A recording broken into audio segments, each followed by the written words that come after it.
Hello bachcho, let's read this question. The question says, where and how does a megaspore develop in an ovule of an angiosperm? State what is monosporic development.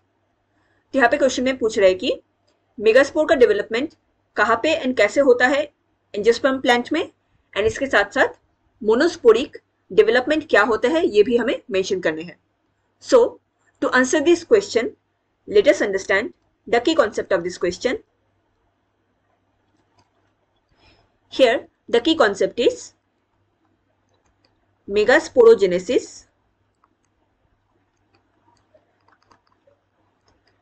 and monosporic development.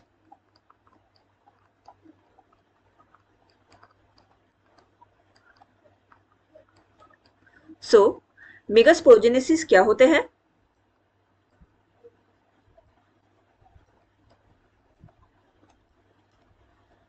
It is the process of formation of megaspores.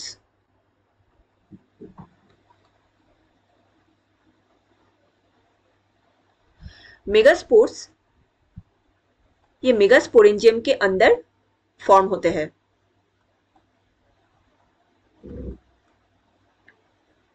Megasporangium को ovule भी कहा जाता है.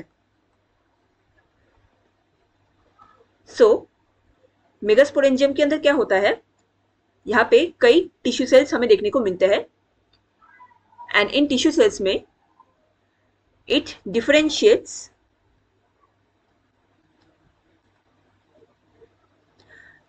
a single megaspore mother cell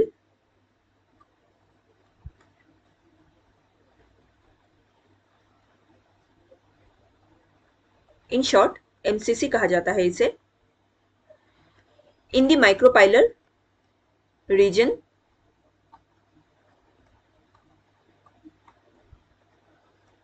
or micropylar end of ovule. सो यहाँ पे एक cell select होते हैं as a single megaspore mother cell, and this megaspore mother cell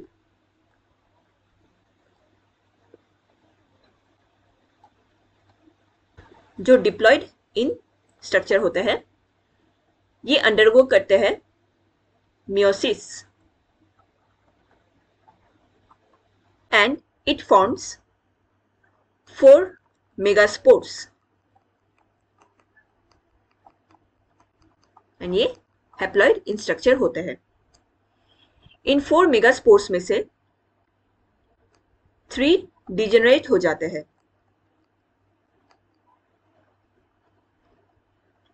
and now it is left with only 1 functional megaspore. And यही आगे चलकर embryo sac का formation करते हैं. So this method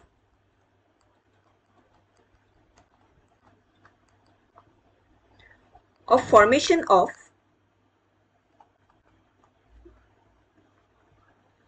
embryo sac from one single megaspore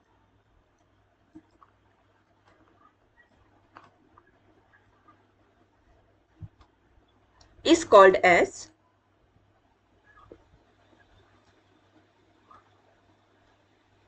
monosporic development.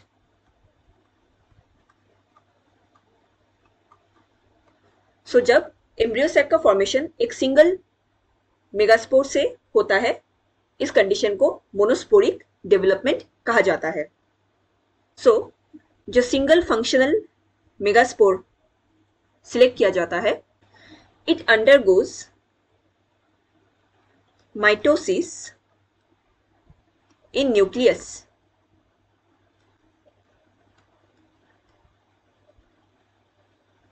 So now यहाँ पे हमें 2 nucleus देखने को मिलते हैं। यहाँ पे सेल का डिवीजन नहीं होता, न्यूक्लियस में हमें माइटोसिस देखने को मिलते हैं। ये 2 न्यूक्लियस ये शिफ्ट होके ऑपोजिट पोल में चले जाते हैं। इस स्टेज को 2 nucleate stage of embryo sac कहा जाता है। इसके बाद यहाँ पे हमें फिर से माइटोसिस देखने को मिलते हैं। नाउ यहाँ पे टोटल हमें 4 न्यूक्लियस देखने को मिलते हैं। इस स्टेज को 4 nucleate stage of embryo sac कहा जाता है। नाउ यहाँ पे हमें एक और माइटोसिस देखने को मिलेंगे एंड इट फॉर्म्स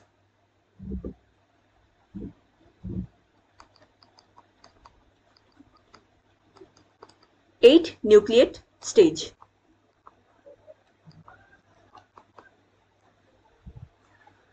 अभी क्या होगा, पोलर रीजन में, ईच पोलर रीजन में हमें 4 न्यूक्लियस देखने को मिल रहा था। 4 न्यूक्लियस में से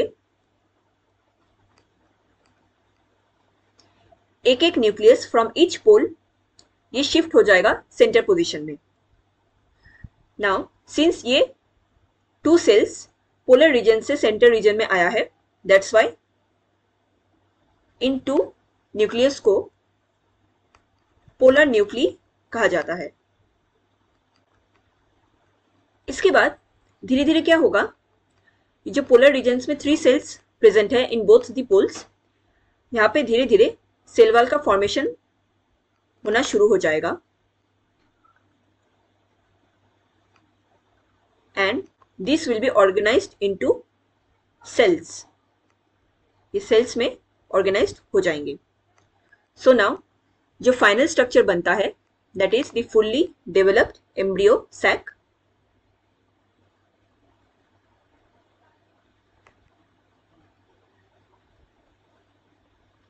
इसमें हमें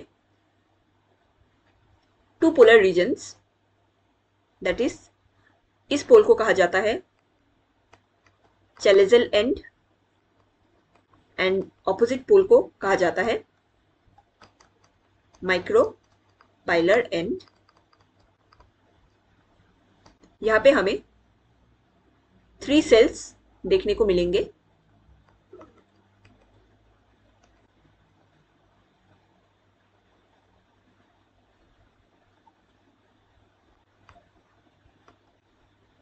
चैलेजल एंड में जो 3 सेल्स प्रेजेंट है इनको कहा जाता है antipodal cells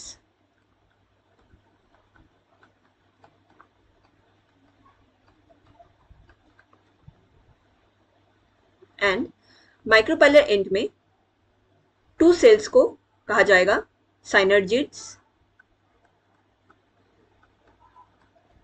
and 1 cell it will be represented as egg cell। बीच में जो एम्प्टी स्पेस है इसे सेंट्रल सेल कहा जाता है एंड इन सेंटर पोजीशन हमें 2 पोलर न्यूक्ली देखने को मिलते हैं। So these are 2 polar nuclei. So यहाँ पे हमें इन टोटल 7 सेल्स देखने को मिलते हैं, that is 3 antipodal cells, 2 synergids and 1 egg cell and इसके साथ साथ 1 सेंट्रल सेल। सो यहाँ पे हमें 7 सेल स्टेज देखने को मिलते हैं। इसके साथ साथ यहाँ पे टोटल 8 न्यूक्लियस हमें देखने को मिलेंगे।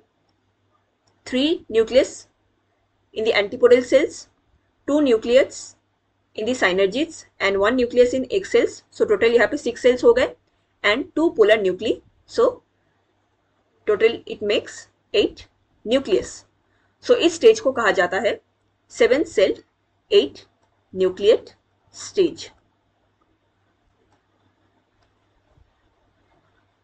so I hope you understood the answer well।